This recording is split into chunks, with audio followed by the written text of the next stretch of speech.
ಪ್ರಿಯ ಸ್ಪರ್ಧಾರ್ಥಿಗಳೇ, ಕನ್ನಡದಲ್ಲಿ current affairs ಅನ್ನು ಪ್ರಸ್ತುತಿಪಡಿಸುವ India for IAS ನ ಕರೆಂಟ್ ಅಫೇರ್ಸ್ ಸೀರೀಸ್ಗೆ ನಿಮ್ಮೆಲ್ಲರಿಗೂ ಸ್ವಾಗತ. ನಾನು ಶಿವಲಿಂಗಯ್ಯ. ಹಿಂದಿನ ವಿಡಿಯೋದಲ್ಲಿ ಸ್ವೀಟ್ ರೆವಲ್ಯೂಷನ್ ಅಥವಾ ಸಿಹಿ ಕ್ರಾಂತಿಗೆ ಸಂಬಂಧಪಟ್ಟಂತಹ ಮಾಹಿತಿಯನ್ನ ನೋಡ್ತಾ ಹೋಗೋಣ. ಸಿಹಿ ಕ್ರಾಂತಿ ಅಥವಾ ಸ್ವೀಟ್ ರೆವಲ್ಯೂಷನ್ ಅಂತ ಬಂದಾಗ national bee keeping and honey mission ಅಂತಾನೂ ಕೂಡ ಕರಿತೀವಿ, ಅಥವಾ NBHM ಅಂತಾನೂ ಕೂಡ ಶಾರ್ಟ್ ಫಾರ್ಮ್ ಅಲ್ಲಿ ಕರೀತಾರೆ. ಈ ಒಂದು ಸ್ವೀಟ್ ರೆವಲ್ಯೂಷನ್ ಅಂತ ಅಂದ್ರೆ ಏನು, ಅದರ ಮುಖ್ಯ ಉದ್ದೇಶ ಅಥವಾ ಅದರ ಒಂದು ಸಾಧಕ ಮತ್ತು ಬಾಧಕಗಳು ಏನೇನು, ಇದಕ್ಕೆ ಸಂಬಂಧಪಟ್ಟಂತಹ ಮಾಹಿತಿಯನ್ನ ಈ ವಿಡಿಯೋದಲ್ಲಿ ನೋಡ್ತಾ ಹೋಗೋಣ.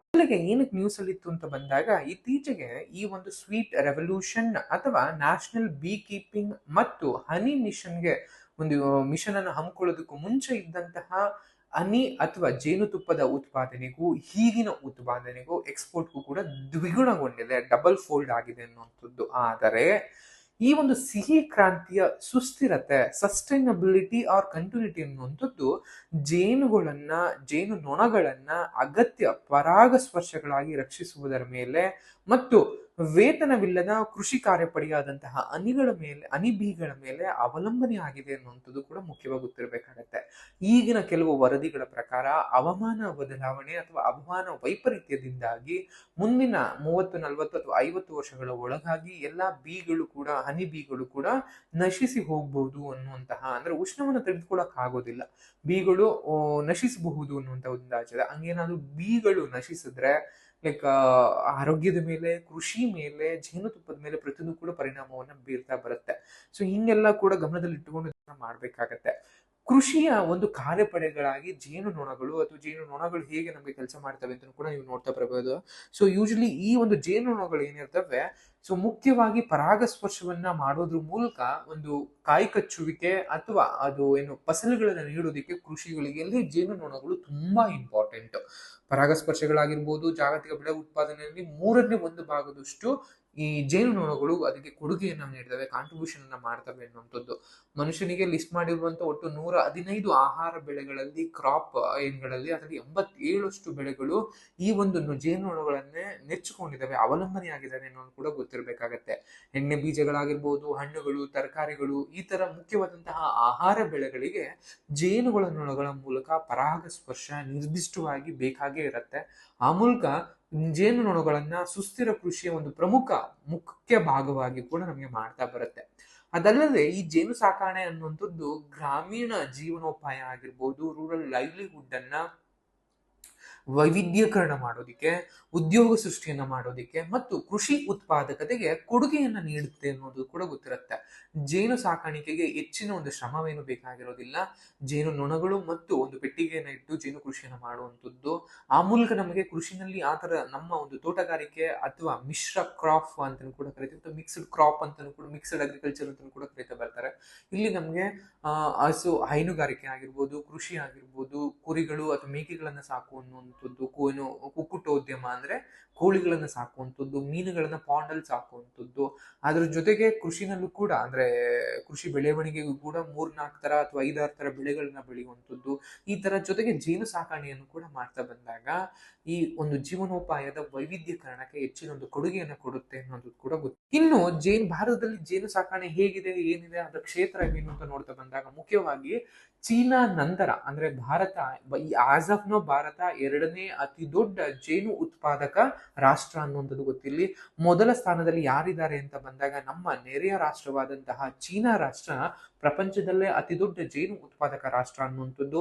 2ನೇ ಅತಿ ದೊಡ್ಡ ಜೇನು ಉತ್ಪಾದಕ ರಾಷ್ಟ್ರವಾಗಿ ಭಾರತ ಇದೆ. ಇದು ತನ್ನ ಒಂದು ಜೇನು ಸಾಕಣೆ ಆಗಿರ್ಬೋದು ಅಥವಾ ಕಮರ್ಷಿಯಲ್ ಜೇನು ಸಾಕಣೆಯ ಒಂದು ವಿಸ್ತರಣೆಯನ್ನ ಪ್ರತಿಬಿಂಬಿಸುತ್ತೆ, ರಿಫ್ಲೆಕ್ಟ್ ಮಾಡುತ್ತೆ ಅನ್ನೋದು ಕೂಡ ನಿಮ್ಗೆ ಗೊತ್ತಿರಬೇಕಾಗತ್ತೆ. ಕಳೆದ ಒಂದು ದಶಕದಲ್ಲೇನೆ ಜೇನುತುಪ್ಪದ ಉತ್ಪಾದನೆ ಏನಿದೆ ಅದು 2 ಪಟ್ಟಷ್ಟು ಹೆಚ್ಚಾಗಿದೆ. 2013 ಮತ್ತು 2014ನೇ ಸಾಲಿದ್ದಂತಹ 76,000 ಟನ್ ಅಷ್ಟು ಇದ್ದಂತಹ ಉತ್ಪಾದನೆ ಈಗ ಅದು ಅಂದ್ರೆ 2025 ಮತ್ತು 26ನೇ ಸಾಲಿನಲ್ಲಿ 151,000 ಟನ್ಗಳಷ್ಟು ಜೇನನ್ನ ನಾವು ಉತ್ಪಾದನೆಯನ್ನ ಮಾಡ್ತಾ ಇದ್ದೀವಿ. ಅದ್ರಲ್ಲೂ ಕೂಡ ಮುಖ್ಯವಾಗಿ ಒಂದಷ್ಟು ವಿಧಾನಗಳು ಮತ್ತು ವಿಧಗಳಿರ್ತವೆ ಜೇನುತುಪ್ಪದಲ್ಲೂ ಕೂಡ. ಅಂದ್ರೆ ಆಯಾ ಪ್ರದೇಶದಲ್ಲಿ ಬೆಳೆಯುವಂತಹ ಜೇನುಗಳಿಗೆ ಆಯಾ ಒಂದು ಇದನ್ನು ಕೊಟ್ಕೊಂಡಿರ್ತಾರೆ. ಯೂಶಲಿ ನೀಲಗಿರಿ ತುಪ್ಪ, ಜೇನುತುಪ್ಪ ಅಂತಾನು ಕೂಡ ಕರೀತಾರೆ, ಅಥವಾ ಮಸ್ಟರ್ಡ್ ಹನಿ ಅಂತ ಅನ್ನುವಂಥದ್ದು, ಲಿಚ್ಚಿ ಹನಿ ಅನ್ನುವಂಥದ್ದು, ಸನ್ಫ್ಲವರ್ ಹನಿ ಅನ್ನುವಂಥದ್ದು, ಈ ರೀತಿಯಾದಂತಹ ಇದ್ರ ಜೊತೆಗೆ ನಮಗೆಲ್ಲ ಗೊತ್ತಿರೋ ಹಾಗೆ ಹಿಮಾಲಯನ್ ಹನಿ ಅನ್ನುವಂಥದ್ದು ಅಥವಾ ಮ್ಯಾಂಗ್ರೋವ್ ಹನಿ ಅನ್ನುವಂಥದ್ದು ಕೂಡ ಹೀಗೆ ಆಯಾ ಪ್ರದೇಶದಲ್ಲಿ ಏನು ಜೇನು ಎಲ್ಲಿ ಸಿಗುತ್ತೆ ಅದನ್ನ ಆಯಾ ಪ್ರದೇಶದ ಹೆಸರನ್ನ ಇಟ್ಟು ರಫ್ತುಗಳನ್ನು ಕೂಡ ಮಾಡ್ತಾರೆ ಅನ್ನುವಂಥದ್ದು ಕೂಡ ಗೊತ್ತಿರಲಿ. ಭಾರತದಲ್ಲಿ ಅತಿ ಹೆಚ್ಚು ಉತ್ಪಾದಿಸುವ ರಾಜ್ಯಗಳು ಯಾವ್ಯಾವು ಅಂತ ಬಂದಾಗ ಇಡೀ ದೇಶದಲ್ಲಿ ಉತ್ಪಾದನೆ ಆಗುವಂತಹ ಜೇನಿನಲ್ಲಿ ಬರೋಬ್ಬರಿ 17% ಅಷ್ಟು ಜೇನನ್ನ ಉತ್ತರ ಪ್ರದೇಶ ಅಥವಾ UP ರಾಷ್ಟ್ರ ಉತ್ಪಾದನೆಯನ್ನ ಮಾಡುತ್ತೆ. ಆನಂತರದಲ್ಲಿ ಪಶ್ಚಿಮ ಬಂಗಾಳ 16%, ಪಂಜಾಬ್ 14%, ಬಿಹಾರ 12%, ರಾಜಸ್ಥಾನ 9% ಅಷ್ಟು ನಾವು ಜೇನು ಉತ್ಪಾದನೆಯನ್ನು ಮಾಡ್ತವೆ. ಜೇನು ಉತ್ಪಾದನೆಯಲ್ಲಿ ಉತ್ತರದ ರಾಜ್ಯಗಳು ತುಂಬಾ ಮುಂಚೂಣಿನಲ್ಲಿದ್ದಾವೆ ಅನ್ನುವಂಥದ್ದು ಕೂಡ ಗೊತ್ತಿರಬೇಕಾಗತ್ತೆ. ಯಾಕಂದ್ರೆ ಇಲ್ಲಿ ಕಮರ್ಷಿಯಲ್ ಆಗೂ ಕೂಡ ಹೆಚ್ಚು ಜೇನನ್ನ ಉತ್ಪಾದನೆ ಮಾಡ್ತಾರೆ ಅನ್ನುವಂಥದ್ದು. ಸದ್ರನಲ್ಲಿ ಇನ್ನೂ ಕೂಡ ಕಮರ್ಷಿಯಲ್ ಆಗಿ ಹೆಚ್ಚು ಪ್ರಮಾಣದಲ್ಲಿ ಮಾರಾಟಕ್ಕೆ ಹೆಚ್ಚು ಪ್ರಮಾಣದಲ್ಲಿ ಬೆಳೆಯೋದಿಲ್ಲ.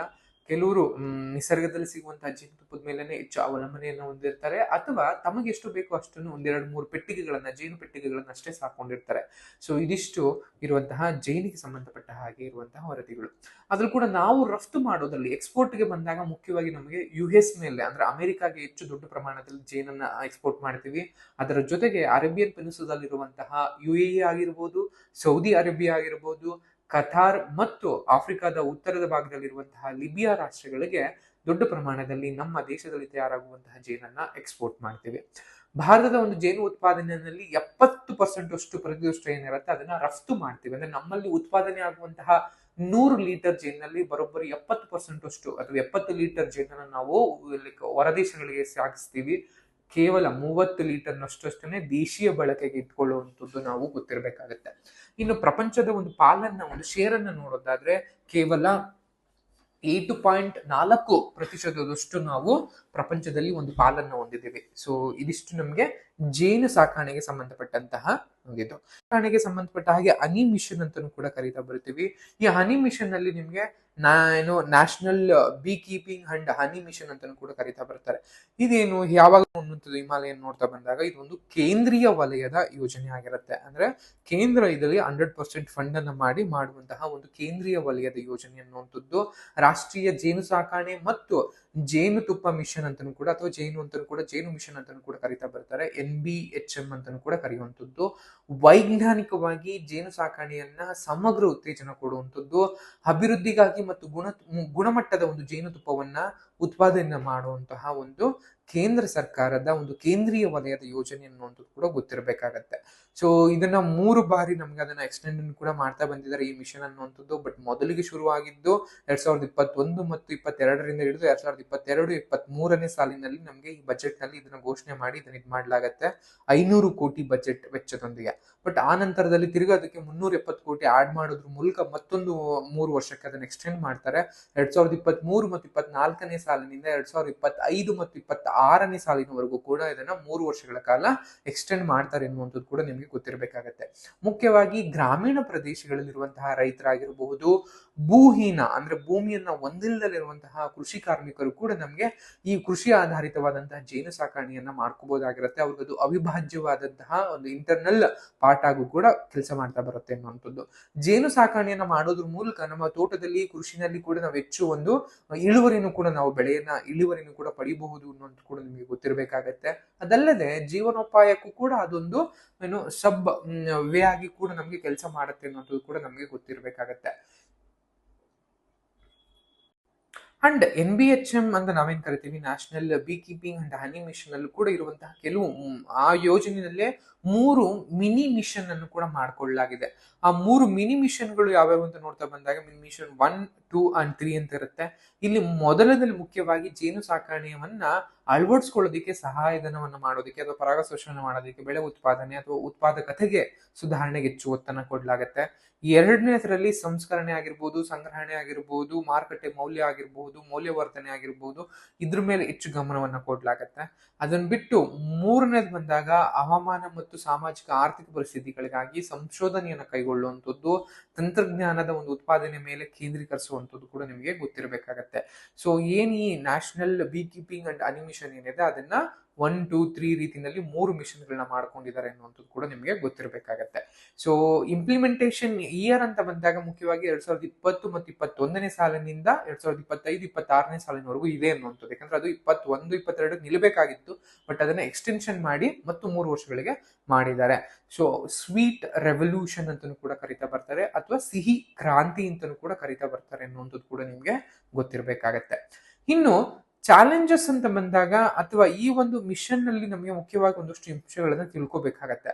ಆ ಅಂಶಗಳು ಏನೇನು ಅಂತ ಬಂದಾಗ, ಅಥವಾ ಆಬ್ಜೆಕ್ಟಿವ್ಸ್ ಏನು ಅಂದ್ರೆ ಈ ನ್ಯಾಷನಲ್ ಬೀ ಕೀಪಿಂಗ್ ನ ಉದ್ದೇಶಗಳು ಏನೇನು ಅಂತ ಬಂದಾಗ, holistic growth of bee keeping ಇಂಡಸ್ಟ್ರಿಗಳಾಗಿರ್ಬೋದು, ಅಂದ್ರೆ ಆದಾಯ ಮತ್ತು ಉದ್ಯೋಗ ಸೃಷ್ಟಿಗಾಗಿ ಒಂದು ಸಮಗ್ರ ಬೆಳವಣಿಗೆಯನ್ನ ಲೈಕ್ ಪ್ರೋತ್ಸಾಹ ಮಾಡುವಂಥದ್ದು, ಉತ್ತೇಜನ ಕೊಡುವಂಥದ್ದು, ಅಂಡ್ ಇನ್ಫ್ರಾಸ್ಟ್ರಕ್ಚರಲ್ ಲೈಕ್ ಒಂದು ಫೆಸಿಲಿಟಿಗಳನ್ನ ಇದ್ ಮಾಡುವಂಥದ್ದಾಗಿರ್ಬಹುದು, ಅಥವಾ ಮೂಲಭೂತ ಸೌಕರ್ಯಗಳನ್ನ ಅಭಿವೃದ್ಧಿ ಪಡಿಸುವಂಥದ್ದಾಗಿರ್ಬೋದು, ಗುಣಮಟ್ಟದ ಅಂದ್ರೆ ಜೇನುತುಪ್ಪದ ಒಂದು ಗುಣಮಟ್ಟವನ್ನ ಅಳಿಯೋದಕ್ಕೆ, ನಿಯಂತ್ರಣ ಮಾಡೋದಕ್ಕೆ ಪ್ರಯೋಗಾಲಯಗಳನ್ನ, ಲ್ಯಾಬೊರೇಟರಿಗಳನ್ನ ಸ್ಥಾಪನೆ ಮಾಡೋದಾಗಿರ್ಬೋದು, ಅಂಡ್ ಕಡ್ಡಾಯವಾಗಿ ಜೇನು ಬೆಳೆಗಾರರು ಯಾರಿರ್ತಾರೆ ಅವರುಗಳು ಆನ್ಲೈನ್ ನಲ್ಲಿ ನೋಂದಣಿಯನ್ನ, ರಿಜಿಸ್ಟ್ರೇಷನ್ ಅನ್ನ ಮಾಡ್ಕೊಂಡು ಪ್ರೊಸೆಸಿಂಗ್ ಅನ್ನು ಮುಗಿಸ್ಕೋಬೇಕಾಗಿರುತ್ತೆ.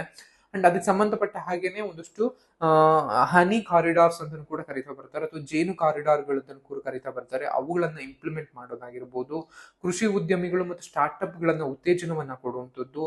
ಮುಖ್ಯವಾಗಿ ಈ ಒಂದು ಜೇನು ಸಾಕಾಣಿನಲ್ಲಿ ಮಹಿಳೆಯರನ್ನ ಲೈಕ್ ಭಾಗವಹಿಸೋ ರೀತಿಯಲ್ಲಿ ಅವರನ್ನ ಇದರಲ್ಲಿ ಭಾಗವಹಿಸಿ ಅವರು ಕೃಷಿಯನ್ನ ಮಾಡಿ ಹೆಚ್ಚಿನ ಆದಾಯವನ್ನ ಗಳಿಸೋದಕ್ಕೆ, ಸಬಲೀಕರಣವನ್ನ ಮಾಡೋದಕ್ಕೆ ಕೆಲಸವನ್ನ ಮಾಡೋದಾಗಿರ್ಬೋದು. ಅಂಡ್ ಸಾಂಸ್ಥಿಕ ಒಂದು ಚೌಕಟ್ಟನ್ನು ಅಭಿವೃದ್ಧಿ ಪಡಿಸೋದಕ್ಕೂ ಕೂಡ ನಮಗೆ ಈ NBH ಉದ್ದೇಶಗಳನ್ನ ಹೊಂದಿದೆ ಅನ್ನುವಂಥದ್ದು ಕೂಡ ನಿಮಗೆ ಗೊತ್ತಿರಬೇಕಾಗತ್ತೆ. ಅದಲ್ಲದೆ ಈ ಒಂದು NBHM ನ ಸವಾಲುಗಳು ಏನೇನು ಅಂತ ಬಂದಾಗ, ಮುಖ್ಯವಾಗಿ ಇರುವಂತಹ ಸವಾಲುಗಳು ನಾವು ನೋಡ್ತಾ ಬಂದಾಗ, ಅಮೆರಿಕಾದ ಮೇಲೆ ಹೆಚ್ಚಿನ ಒಂದು ಅವಲಂಬನೆಯನ್ನ ಮಾಡಿದೀವಿ. ಯಾಕಂದ್ರೆ ರಫ್ತು ಮಾಡೋದಕ್ಕೆ ನಮ್ಮಲ್ಲಿ ಏನ್ ಉತ್ಪಾದನೆ ಆಗತ್ತೆ, ಉತ್ಪಾದನೆ ಆಗೋದ್ರಲ್ಲಿ 70% ಅಷ್ಟು ನಾವು ಫಾರಿನ್ ಕಳಿಸ್ತೀವಿ. ನಾವು ಕಳಿಸುವಂತಹ ವಾರಿನ್ ಕಳಿಸುವಂತಹ ಏನು ಟೋಟಲ್ 100% ಇದೆ, ಅದರಲ್ಲಿ 76% ಅಷ್ಟು ಅಮೆರಿಕಾಗೆ ಕಳಿಸ್ತೀವಿ. ನಾಳೆ ಯಾವ್ದಾದ್ರು ಅಮೆರಿಕ ಒಂದ್ ಸಮ್ ಕ್ಲಾಸಸ್ ಅಥವಾ ಏನೋ ಲೈಕ್ ರೆಗ್ಯುಲೇಷನ್ ನ ಇಟ್ಕೊಂಡು ನಮಗೆ ಬೇಡ ಅಂತ ನಾಳೆಯಿಂದ ಇದು ಮಾಡಿದ್ರು ಕೂಡ, ನಮ್ಮ ದೇಶದ ಒಂದು ಲೈಕ್ ಜೇನು ಬೆಳೆಗಾರರು ಏನಿರ್ತಾರೆ ಅವ್ರ ಮೇಲೆ ದೊಡ್ಡ ಹೊಡೆತವನ್ನ ಬೀಳುತ್ತೆ, ಅನದರ್ ಒಂದು ಮಾರ್ಕೆಟ್ ಅನ್ನ ಕಂಡುಕೊಳ್ಳೋದುವರೆಗೂ ಕೂಡ. ಸೊ ಅದರಿಂದಾಗಿ ವೈವಿಧ್ಯಕರಣ ಇರ್ಬೇಕು ಯಾವಾಗಲೂ ಕೂಡ. ಅಂದ್ರೆ ಏನು ರಫ್ತು ಮಾಡ್ತಿದ್ರು ಕೂಡ ನಮ್ಗೆ ಡೈವರ್ಸಿಫಿಕೇಶನ್ ಇರ್ಬೇಕಾಗತ್ತೆ. ಅದು ಕೂಡ ನಮಗೆ ಒಂದು ಸವಾಲು ಮತ್ತು ಪ್ರಾಬ್ಲಮ್ ಅಂತ ನಾವು ಫೇಸ್ ಮಾಡ್ಬೋದು. ಅಂಡ್ ಕಡಿಮೆ ಮೌಲ್ಯ ಜೇನುತುಪ್ಪವನ್ನ ಹೆಚ್ಚು ಪ್ರೊಸೆಸಿಂಗ್ ಮಾಡಿ ಅದರಿಂದ ಏನಾದ್ರು ಬೇರೆ ಬೇರೆ ಇನೋವೇಟಿವ್ ಆಗಿ ಮಾಡ್ಬೋದಾ, ಆ ತರದ ಯಾವ್ದು ಪ್ರಾಬ್ಲಮ್, ಆ ತರದ ಏನು ಪ್ಲಾನಿಂಗ್ ನಡೀತಾನೆ ಇಲ್ಲ ಅನ್ನುವಂಥದ್ದು. ಅಂಡ್ ದೇಶೀಯ ಮಾರುಕಟ್ಟೆನೂ ಕೂಡ ನಾವು ದೊಡ್ಡ ಪ್ರಮಾಣದಲ್ಲಿ ಬೆಳೆಸ್ಕೊತಾ ಇಲ್ಲ. ಯಾಕಂದ್ರೆ 140-150 ಕೋಟಿ ಜನಸಂಖ್ಯೆ ಇರುವಂತಹ ದೇಶದಲ್ಲಿ ನಮ್ಮಲ್ಲಿ ಬೆಳೆಯುವಂತಹ ಅಥವಾ ನಮ್ಮಲ್ಲಿ ಉತ್ಪಾದನೆ ಮಾಡುವಂತಹ ಜೇನಿನಲ್ಲಿ 70% ಅಷ್ಟು ಹೊರಗ ದೇಶಗಳಿಗೆ ಕಳಿಸ್ತಾ ಇದೀವಿ, ಕೇವಲ 30% ನಾವು ಇಟ್ಕೋತಾ ಇದೀವಿ. ಸೊ ನಮ್ಮ ದೇಶೀಯ ಮಾರ್ಕೆಟ್ ಅನ್ನ ಅದರ ಆಪ್ಟಿಮಮ್ ಲೆವೆಲ್ಗೆ ಬೆಳೆಸ್ಕೊಂಡಿಲ್ಲ ಅನ್ನುವಂತಹ ಪ್ರಶ್ನೆ ಕೂಡ ಕೇಳ್ತಾ ಇದೆ. ಜೇನುನೊಳಗಳು ಕೂಡ ಇತ್ತೀಚೆಗೆ ಹೆಚ್ಚು ನಾಶವನ್ನ ಅಥವಾ ಲೈಕ್ ರೋಗಗಳಿಗೆ ತುತ್ತಾಗುವಂಥದ್ದು ಅಥವಾ ಕಾಯಿಲೆಗಳಿಗೆ ತುತ್ತಾಗಿ ಕಾಲೋನಿಯ ನಾಶ ಆಗುವಂತಹ ಕೆಲಸಗಳು ಆಗ್ತಾ ಇದ್ದಾವೆ. ಸೊ ಇದ್ರ ಜೊತೆಗೆ ಪರೀಕ್ಷೆಗಳು ಅಥವಾ ಮೂಲ ಸೌಕರ್ಯಗಳು ಹೆಚ್ಚು ಪ್ರಮಾಣದಲ್ಲಿ ಇಟ್ಕೊಂಡಿಲ್ಲ. ಅಂದ್ರೆ ನೀವು ನ್ಯೂಸ್ ಅಲ್ಲಿ ನೋಡ್ತಾ ಇರ್ತೀರಾ, ಆ ಬ್ರ್ಯಾಂಡ್ ಹನಿ ಫೇಕ್ ಅಂತೆ, ಈ ಬ್ರ್ಯಾಂಡ್ ಹನಿ ಫೇಕ್ ಅಂತೆ. ಇವೊಂದು ಆ ಬ್ರ್ಯಾಂಡ್ಗಳವರು ನಮ್ಮವರು 100% ಹನಿ ಅಂತ ಹಾಕೊಂಡಿದ್ರು ಕೂಡ ಅದನ್ನ ಪ್ರಯೋಗಾಲಯಗಳ ಒಂದು ಟೆಸ್ಟಿಂಗ್ ನಲ್ಲಿ ಫೇಲ್ ಆಗ್ತಿದ್ದಾವೆ.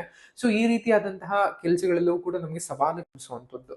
ಇನ್ನೊಂದು ಎಕ್ಸಾಮ್ ಪರ್ಸ್ಪೆಕ್ಟಿವ್ ನಾವು ತಿಳ್ಕೊಬೇಕಾಗಿರುವಂತದ್ದು, ರಾಷ್ಟ್ರೀಯ ಜೇನು ಮಂಡಳಿ ಅಥವಾ ನ್ಯಾಷನಲ್ ಬಿ ಬೋರ್ಡ್ ಅಂತಾನೂ ಕೂಡ ಕರಿತಾ ಬರ್ತಾರೆ. ಜೇನು ಮಂಡಳಿ ಅನ್ನುವಂಥದ್ದು ಸ್ಥಾಪನೆ ಆಗಿದ್ದು 2000 ಜುಲೈ 19 ಅಂತದ್ದು ಕೂಡ ಗೊತ್ತಿರಲಿ. ಇಲ್ಲಿಗೆ ಬರೋಬ್ಬರಿ 26 ವರ್ಷಗಳು ಸಂದಿದೆ. ಜುಲೈ 19, 2000ನೇ ವರ್ಷದಲ್ಲಿ ರಾಷ್ಟ್ರೀಯ ಜೇನು ಮಂಡಳಿ ಅಥವಾ ನ್ಯಾಷನಲ್ ಬಿ ಬೋರ್ಡ್ ಕೂಡ ಸ್ಥಾಪನೆ ಮಾಡಲಾಗಿದೆ. ಇದು 1860 ಸೊಸೈಟೀಸ್ ರಿಜಿಸ್ಟ್ರೇಷನ್ ಆಕ್ಟ್ 21 ಏನಿದೆ ಅದರ ಅಡಿನಲ್ಲಿ ಒಂದು ಸೊಸೈಟಿಯಾಗಿ ನೋಂದಣಿ ಮಾಡಿದಾಗಿದೆ. ಬಟ್ ಆ ನಂತರದಲ್ಲಿ 2006 ಜೂನ್ ನಲ್ಲಿ ಅದನ್ನ ಒಂದು ರೀಫಾರ್ಮ್ ಮಾಡಲಾಗಿದ್ದಾರೆ, ಪುನರ್ ರಚನೆ ಮಾಡಲಾಗಿದೆ ಅನ್ನೋದು ಕೂಡ ಗೊತ್ತಿರಲಿಲ್ಲ. ಬಟ್ ಮೂಲದಲ್ಲಿ ಅದು ಸೃಷ್ಟಿಯಾಗಿದ್ದು 2000 ಅನ್ನೋದು ಕೂಡ ಗೊತ್ತಿರಬೇಕು.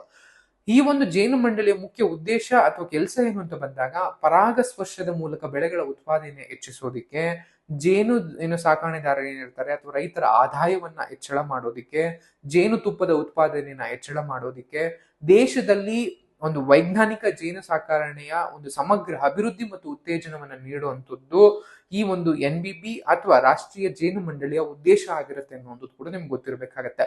ಮುಖ್ಯವಾಗಿ ಜೇನಿಗೆ ಸಂಬಂಧಪಟ್ಟ ಹಾಗೆ ಏನಾದರೂ ಯೋಜನೆಗಳಿದ್ದಾಗ ಅಥವಾ ಅದರ ಒಂದು ಇಂಪ್ಲಿಮೆಂಟೇಷನ್ಸ್ಗಳು, ಅಭಿವೃದ್ಧಿ, ಪ್ರಮೋಷನ್ಸ್ ಏನಿದ್ರು ಕೂಡ ಅದಕ್ಕೆಲ್ಲದಕ್ಕೂ ಕೂಡ ಈ ರಾಷ್ಟ್ರೀಯ ಜೇನು ಮಂಡಳಿ ಅನ್ನುವಂಥದ್ದು ನೋಡಲ್ ಏಜೆನ್ಸಿ ಆಗಿ ಕೆಲಸ ಮಾಡುತ್ತೆ ಅನ್ನೋದು ಕೂಡ ಗೊತ್ತಿರಬೇಕಾಗತ್ತೆ. ಅದಲ್ಲದೆ ನಾನು ಇತ್ತೀಚೆಗೆ ಮಾತಾಡಿದಂತಹ national bee keeping and honey mission ಏನಿದೆ ಅದರ ಒಂದು ನೋಡಲ್ ಏಜೆನ್ಸಿ ಆಗಿ ಕೂಡ ಈ ಒಂದು NBB ರಾಷ್ಟ್ರೀಯ ಜೇನು ಮಂಡಳಿ ಕೆಲಸ ಮಾಡುತ್ತೆ, ಕಾರ್ಯಗತಗೊಳಿಸುತ್ತೆ ಅನ್ನೋದು ಕೂಡ ಗೊತ್ತಿರಬೇಕು. ರಾಷ್ಟ್ರೀಯ ಜೇನು ಸಾಕಣೆ ಮತ್ತು ಜೇನು ಮಿಷನ್ ನ ಒಂದು ನೋಡಲ್ ಏಜೆನ್ಸಿಯಾಗಿ ರಾಷ್ಟ್ರೀಯ ಜೇನು ಗೊತ್ತಿರಬೇಕಾಗತ್ತೆ. ಇದಿಷ್ಟು ಸ್ವೀಟ್ ರೆವಲ್ಯೂಷನ್ ಅಥವಾ ಸಿಹಿ ಕ್ರಾಂತಿಗೆ ಸಂಬಂಧಪಟ್ಟಂತಹ ಮಾಹಿತಿ. ಈ ಮಾಹಿತಿ ಇಷ್ಟ ಆಗಿದೆ ಅಂತ ಭಾವಿಸ್ತಾ ಈ ವಿಡಿಯೋ ನಿಮಗೆ ಎಂಡ್ ಮಾಡ್ತಾ ಇದ್ದೀನಿ. Thank you.